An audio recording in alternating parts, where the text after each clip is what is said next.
Hello, everybody. Hello, and welcome back to Madmen with a Box live.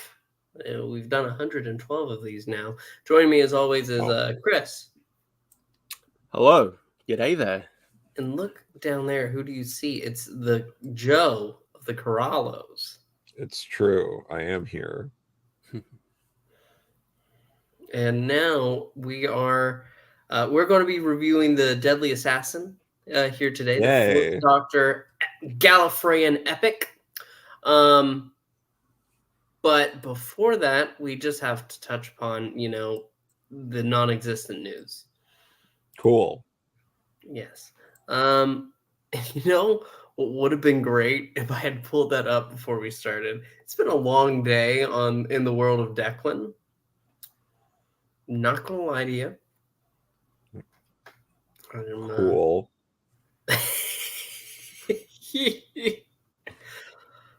We're getting it up right now. It's live. Great. I wonder how many times Pixels has had to say that before. Hey, Jimmy's not here. Someone's got to say the dick jokes. This is true. Oh. I wasn't Is even. this one of those situations where Jimmy could come, or that's just not happening? Probably not. Oh, no. Why? Why would you do this? Why would you do this? Why do we do these things again? That's what I'm wondering right now. Is it fun? Yeah. It's funny. I know. I'm teasing. It's easy. It's not easy. But we just said it is easy. Okay. First piece of news here that we're going to go ahead and share with you right now. So apparently in Doctor Who magazine, Goth Opera was very well received. And Nick Briggs is saying that Big Finish is looking forward to furthering the novel adaptation's range. Ooh. Yes. Yeah. So the key one in particular is he mentions is The Dying Days, which was the last Virgin New Adventures novel, and it was the only one to feature the 8th Doctor. And 2026 would be its 30-year anniversary. So I'm hoping, that's what I've been asking. They should do novel adaptations of 8th Doctor novels, because a lot of them are really good. So do it. I'm kind of glad that the novel adaptations is succeeding. Goth Opera gave it the kick that it needed, because looking back on it, it was a weird. They only ever did 7 and 4 for Doctors, mainly because I think for 4 it was like, yep, we got him, we got him back, so let's just keep him doing stuff. And for 7, it's just like, well, he was kind of known as, like, after the TV show, he had the novels. His adventures continued Doctor Who in the novels.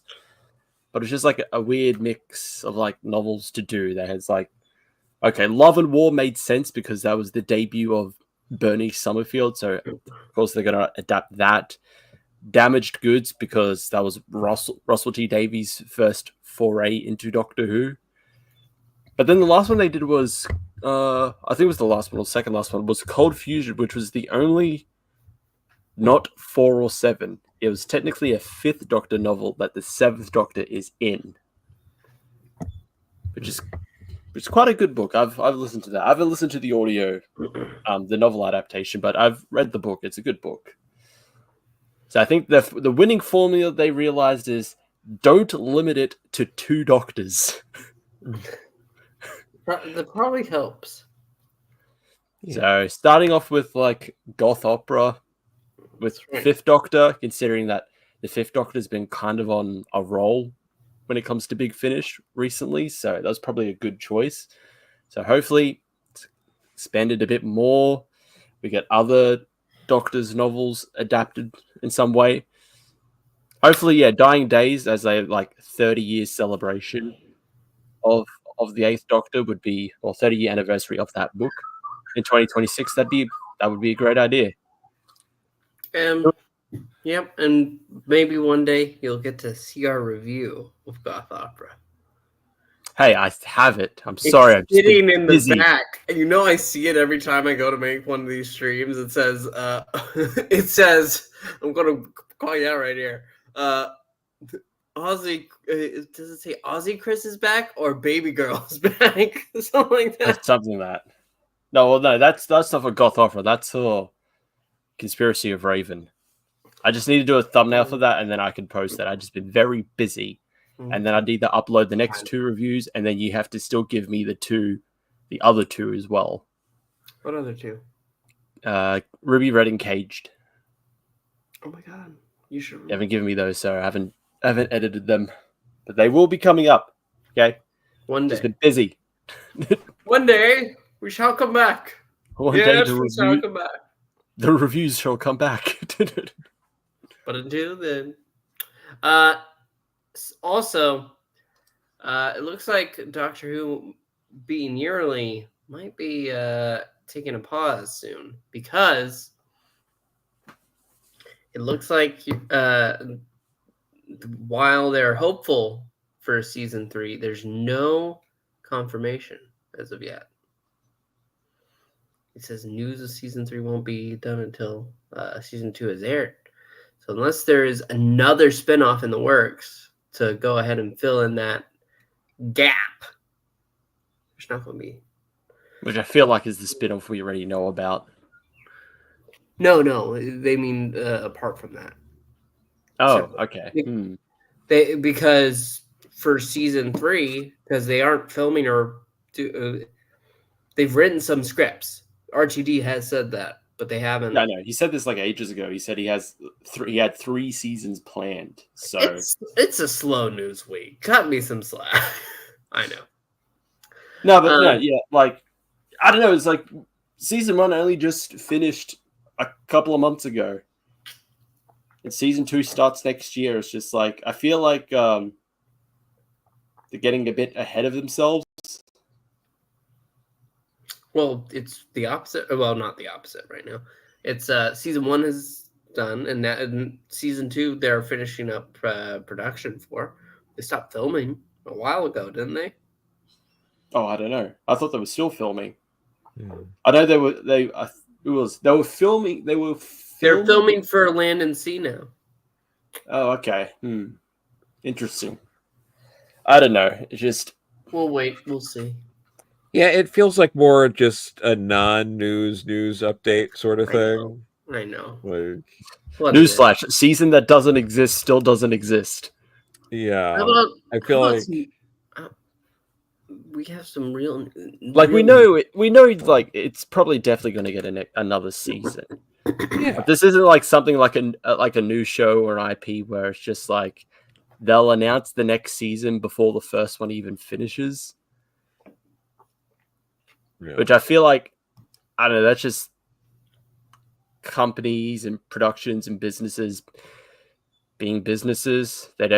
I would honestly just wait until I see the reviews, see how people think about it before I greenlight another season. You know, what if the first season was awful? And then it's like, oh no, we got another season coming in now. It's like, oh, we're expecting more of the same. I'm not talking about Doctor Who. I'm just talking about certain shows in general. Or definitely nowadays where they'll just give another season to a show before it even finishes. I wonder if the future of Doctor Who is going to end up being 2 or 3 seasons, then a year that's just 2 or 3 TV movies, and just rotate hard like that. 2 half seasons and a couple of TV movies. I mean, hey, it's happened before. Yeah. That Moffat era. Let's split 2 seasons, and then between series 9 and 10, let's have a year gap. And it's like, oh, okay. Hmm. Yeah, but season 10 was one of the best. Eh, One of the best. there's No, some good episodes. I wouldn't say it's his best one season. of the best. I said one of. I didn't say his best. I'm not a madman. Oh, but I am. Nice save. Okay. Real news. It's real. It's happening. The Eighth Doctor, Charlie, they have the audacity to return. Wow. Yes, so we're getting another box set of this TARDIS trio that started in the box set Audacity. They've had 2 box sets already of this TARDIS team. But the main point of this news is that the first story in this box set will be written by Matthew Jacobs, who wrote the Doctor Who TV movie. This will be his first time since the TV movie that he has written for the Eighth Doctor. Interesting. So crazy to me. Huh. So it's been like, again, it's been almost 30 years since he's written for him. Dying Days is 30 years? I feel like, and feel free to correct me if you think I'm being out of line here, the TV movie wasn't one of the best written outings of Paul McGann. No, there's definitely been better stories in the TV movie. I like the TV movie. I know it's not perfect, but I have a lot of fun with it. I think half of it being Eric Roberts as the Master and just hamming it up. But I mean, it's interesting. I mean, he's one of the people responsible for bringing the Eighth Doctor to life. So to have him back like almost 30 years later is like, oh, okay, interesting. Because they had that whole I've got it right here. I think it's about Matthew Jacobs. Yes, it is. Doctor Who Am I? It was about like Matthew Jacobs exploring like the Doctor Who like fandom and like talking about like his approach to it, like his reaction to it. Yeah. So it is interesting. I'll be curious to see how that goes. Yeah. Do we have any details on the story? Deadly Strangers. You know what? Let's just go to the link. Let's go ahead and see. Come on, Big Finish site. Work for me. When it loads. Oh, here I got it. His story. The TARDIS arrives in Milan at the turn of the 20th century, where the time travelers encounter the legendary opera composer Giacomo Puccini. But the Doctor's not the only alien around with an interest in the music of love. So Matthew Jacobs adds, This is the first time I've written a Doctor Who adventure since 1996. The Doctor is such an integral part of my life. It's been fascinating over the years to see it grow and grow. Paul has kept the Doctor alive at Big Finish in a marvelous way. He has become so much more sophisticated as a character than we were starting.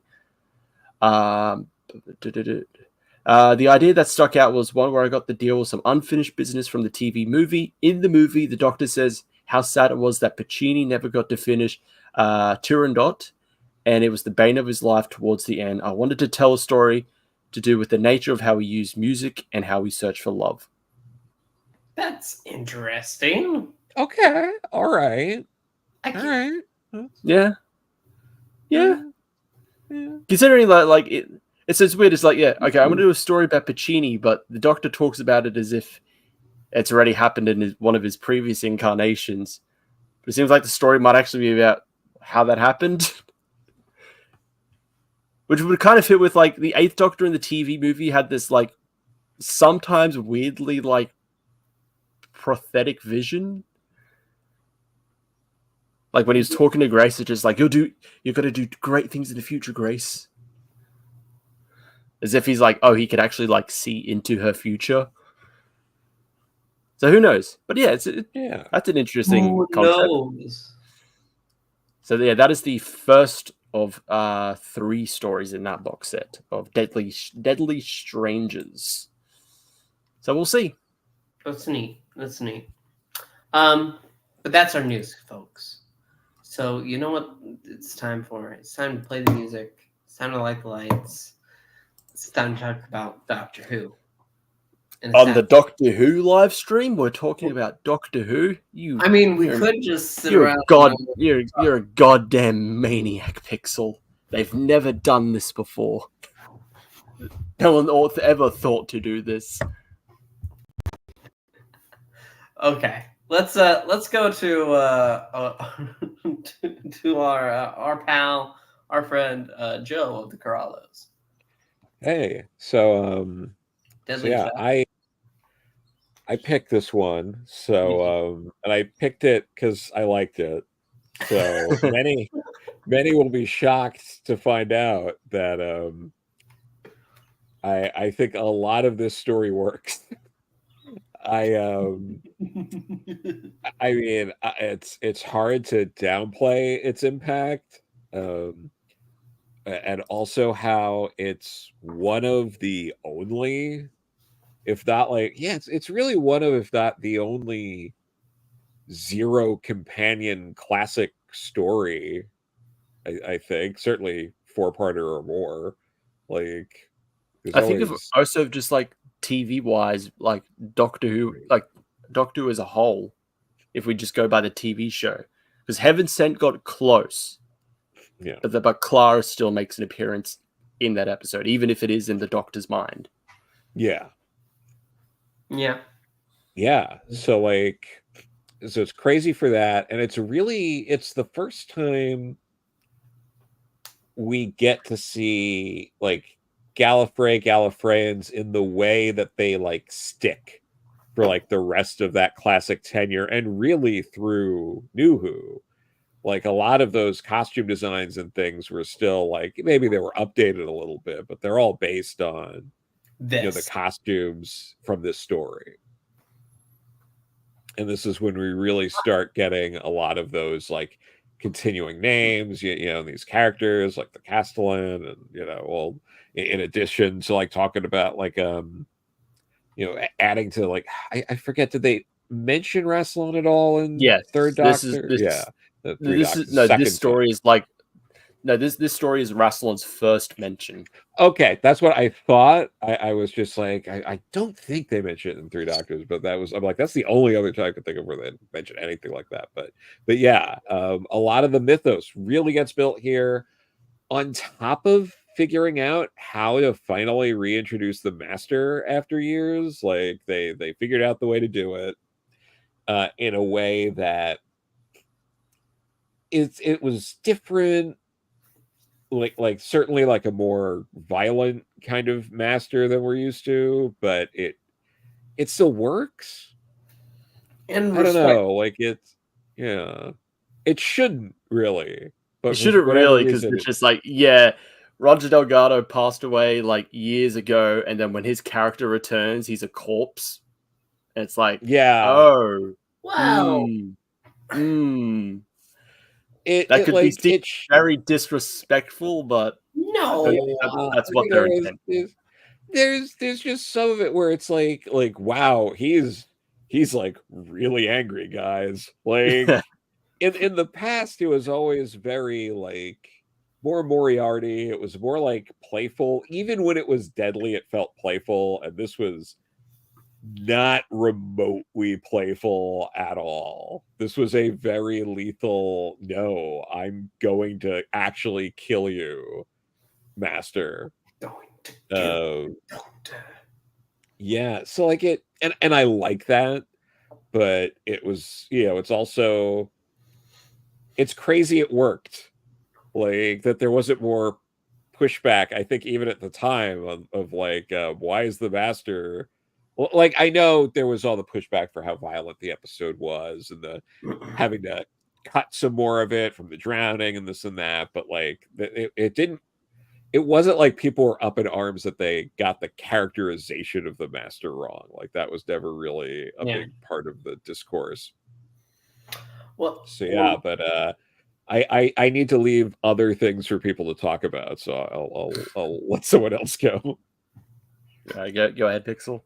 My favorite line in this is what's his name? What's the little news guy's name? Runcible. Yeah. And Runcible's looking at the news camera.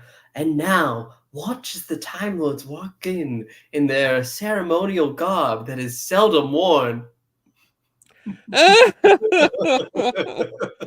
Seldom worn.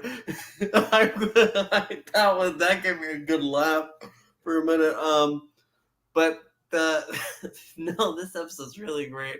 One of my major problems with this episode, and it's probably something that a lot of people like, I don't like the mindscape.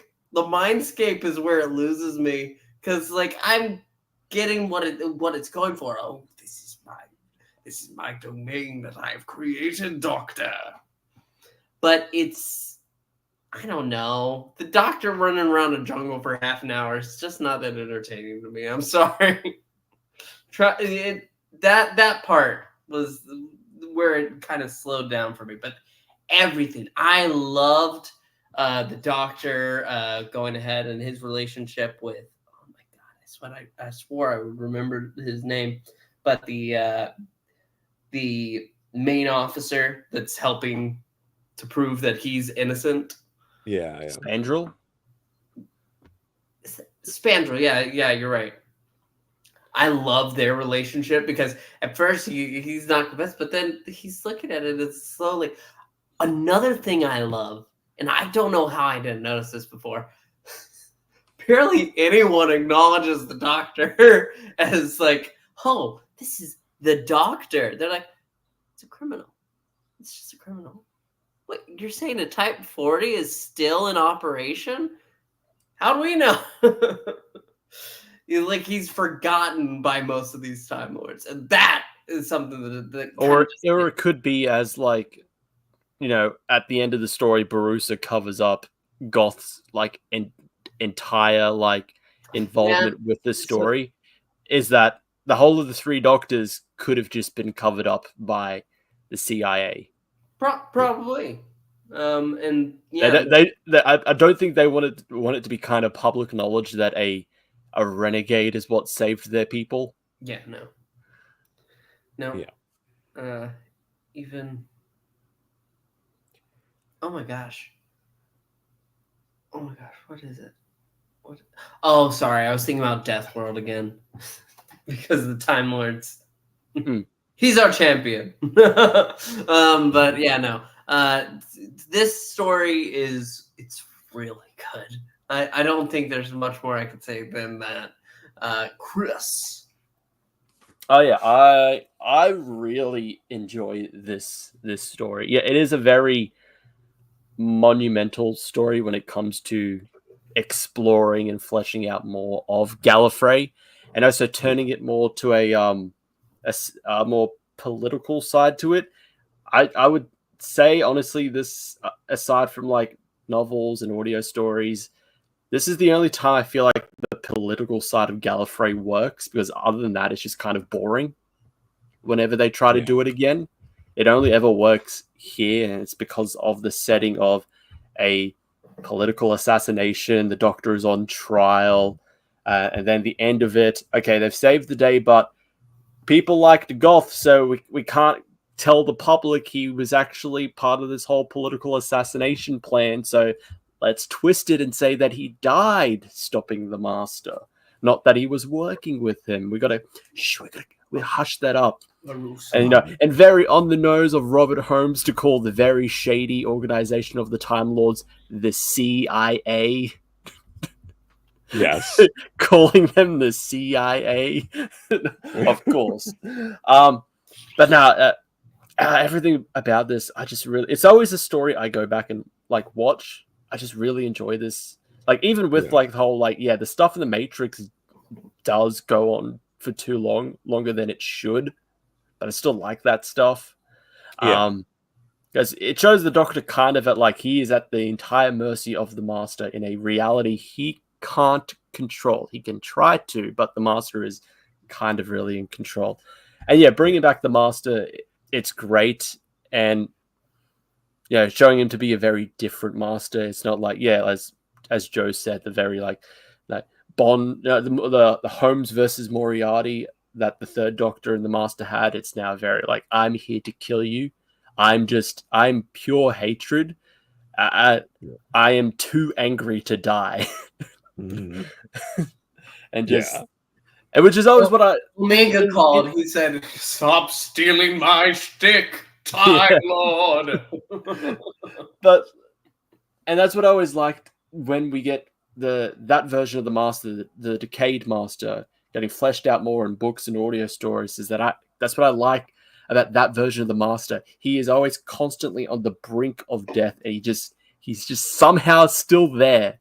He is somehow still fighting it, and he's just fueled by anger and just pure will to survive. So, I just really enjoy this story. Like usually this stuff when it comes to like political settings, I just kind of just fall asleep to. It's just kind of not my thing. But I think it works well really here. It works in the Gallifrey audio stories as well. But yeah, everything about this story it's great. It's fun. It's really, really good. And hey, a lot of things we wouldn't have known about the Time Lords probably wouldn't have happened without this story. Yep. We actually get the regeneration limit in this story. Yeah. They actually say it is 12. Now we get the mention of Rassilon, the founder of Time Lord Society. So much how like War Games is very like important for bringing in the Time Lords, bringing in the Doctor's species. This is also very important to like adding more to their mythos. Whereas stuff like, I know, Collie in space does nothing. They're just like, we don't want to do this job. Send the Doctor.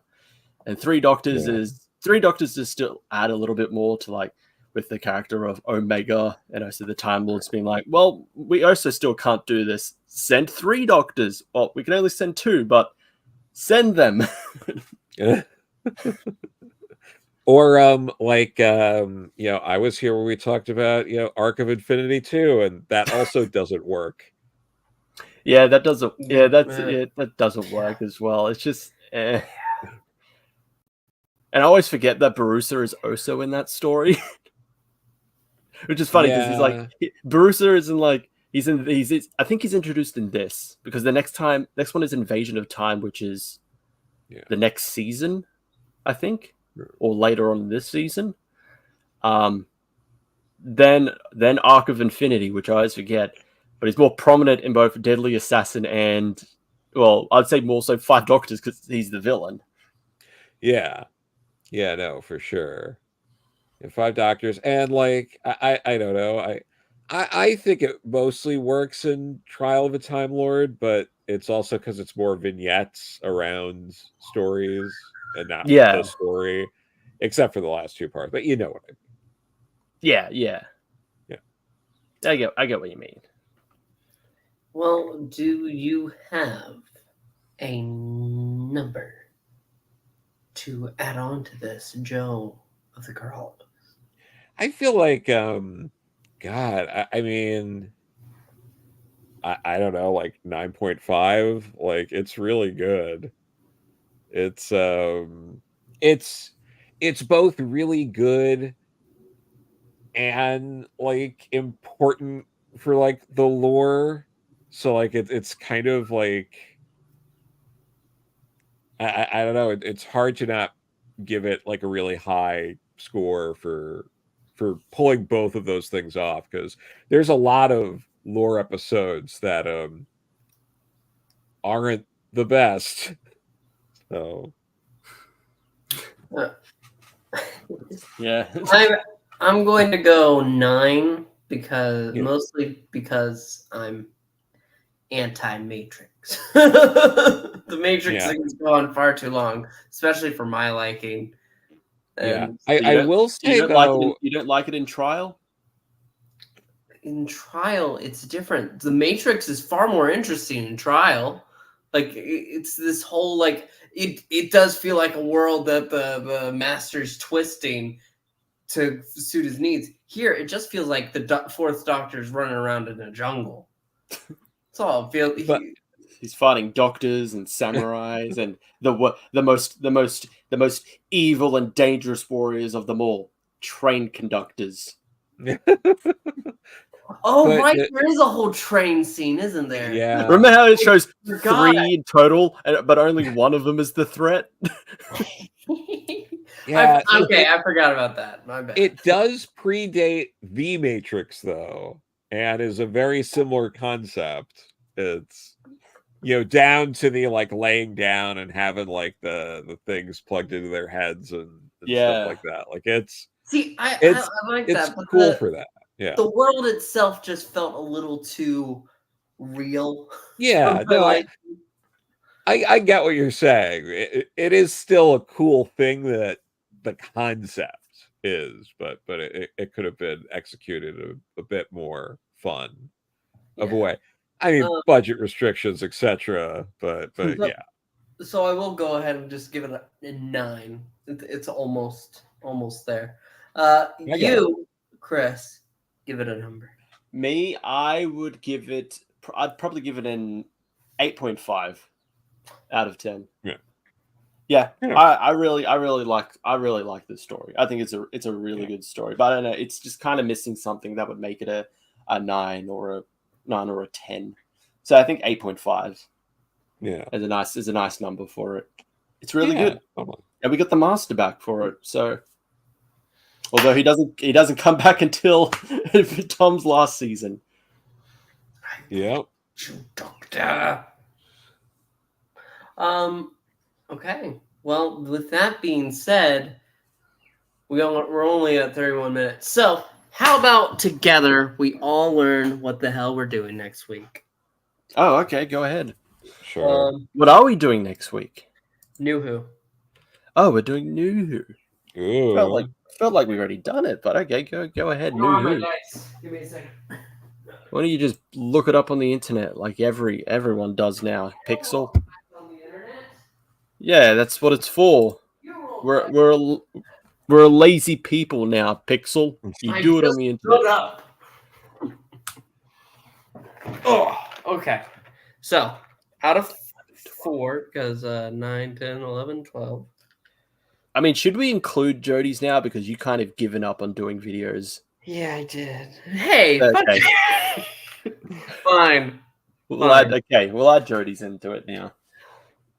Hi, Jody. Welcome in. Because we did go ahead and do The Woman Who Fell to Earth. Yes. Again, great episode, man. If only. Yeah, no, that was good. Wow, that was like fate. Is it 5? It's a 5. Okay, so she has 1, 2. seasons. She has 3 seasons. Mm-hmm. So 11, 12, and Flux. We're going to 11 again. Series 11. Okay, so we've done Woman Who Fell to Earth. There's 2, 3. So that leaves. How many episodes in total? There are 11 episodes in total. So if it lands on 1 reroll, that's Woman Who Fell to Earth. 1 second, I just have to find a.